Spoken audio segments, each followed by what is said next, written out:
The hub of all our tariff speculation, March 21st, 2025. Don't worry, I won't tell anyone why you know which word those asterisks are standing in for. This is going to be fun, or at least as fun as economic theory and addiction can be when pit against each other. Christ tells us that a house divided cannot stand in Matthew 12:25. Now, he was doing so to school some experts in the law about where exactly his powers came from. Never mind the good and services he was also packing. But recently, a strange new flailing jab showed up that shed some light onto the current tariff situation in Canada, and my bet is that it does some dividing on its own. Now, as I'm fond of saying, I have no dog in this fight, the tariff one, that is. Nothing my little blog or Substack could publish would affect the decisions and actions taken by the Canadian or American governments as it relates to trade war, and that is allegedly going to be the end of the world. I'm an older millennial. You know how many ends of the worlds we've seen? I'm not worried. But then the New York Post pointed out that a possible retaliatory tariff and service denial of Canada, for Canada, against the states could be the banning of Pornhub. I had no idea we were having that kind of serious conversation. Now, it's always good for a giggle to see the Americans try to name a Canadian capital or two, but I bet you none of them, or statistically as close as none as you can get, of the American porn users knew their favorite site, and statistically the most popular site for their indiscretion, was, in fact, Canadian. But then again, neither could the Canadians. But now that the New York Post is thinking outside the proverbial box, well, then we need to role-play this a little bit. What happens when Canada actually makes it impossible for Americans to access Pornhub? I know as well as most people there will be scoffs made from the VPN crowd, but get into character and experiment a little bit. What would it be like for an American when the massive free archive of naughty you've come to addict yourself to vanishes overnight, along with a host of other sites? AYLO, formerly MindGeek, might also run. What happens when the tariff war actually touches something valuable to the consumer, something that is sacrificed for and to and held high, if not incognito esteem? Much of the commentary around the trade war comes from people who can't parse their emotions from their politics. All my liberal friends are posting nothing but the same anti-Trump rhetoric from early 2015 with just a new understanding and grasp of the word tariff or trade, and the conservatives in my circles aren't much better. They're all over the map, some siding with their newly minted PM and others seeking sovereignty with the enemy of the trade war they currently have. And as I've said, I have no dog in this particular fight. I get to people watch from the sidelines and wait for a Christian technology angle. And that's what we have now, because as much as the world might think Pornhub as a place, it's actually closer to a goods and services. In order for Canada to use Pornhub as a weapon of trade, it needs to have control of that weapon, which it can have in an afternoon if it wants to.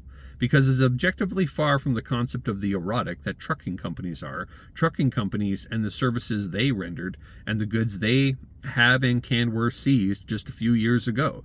The Canadian government knows how to seize things that belong to other people and has demonstrated that knowledge, even if they did so under the auspice of protecting Canada. Well, we were still in danger from imaginary threats in numbers, just of a less infectious type. All of this to say that they did it before with way less moral and popular support during the lockdowns, and did it to objectively more productive people than pornographers. So if they do take control of Pornhub and do so in a meaningful and effective way, what happens? A blow is solidly struck against both the American trade war effort, and a large portion of the traffic Pornhub receives gets blocked to make the blow effective, all while holding the proverbial stone to cast first. Hey, look, two birds. Or maybe it's foxes. But it came to pass within a while after, in the time of the wheat harvest, that Samson visited his wife with a kid. And he said, I will go into my wife into the chamber. But her father would not suffer him to go in. And her father said, Verily, I thought thou hast utterly hated her, therefore I gave her to thy companion. Is not her younger sister fairer than she? Take her, pray thee, instead of her. And Samson said concerning them, Now that I shall be more blameless before the Philistines, though I do them a displeasure. And Samson went and caught 300 foxes, took firebrands, and turned tail to tail, and put a firebrand in the midst between two tails. And when he had set the brands on fire, he let them go into the standing corn of the Philistines, and burnt them up, both the shocks and also the standing corn, and the vineyards and the olives. And the Philistines said, Who hath done this? And they answered, Samson, the son of the Timnite, because they had taken his wife and given her to his companion. And the Philistines came up and burnt her and her father with fire. And Samson said unto them, Though you have done this, yet I will be avenged of you, and after that I will cease. And he smote them hip and thigh in a great slaughter. And he went down and dwelt upon the rock of Etam. Judges 15, 1-8, King James Version. To say that the Lord works in mysterious ways is cliche. I like to think that he works in unknowable ways, unpredictable ways, undiscernible ways. No one sees 150 double-edged fox torches coming in the morning military strategy meeting. That simply doesn't come up. Spears, yes. Champions, sure. But 150 firefoxes? And no one, aside from the New York Post, will see it as a weaponization of Pornhub coming, except for God. And it will not be to get cheaper imports or exports for anyone. It will be for the destruction of predators by predators with holy fire to boot. Samson didn't catch innocent fireproof servants to punish the Philistines. He caught predators and used their destruction to rain down further destruction on the deserving and demonic enemies.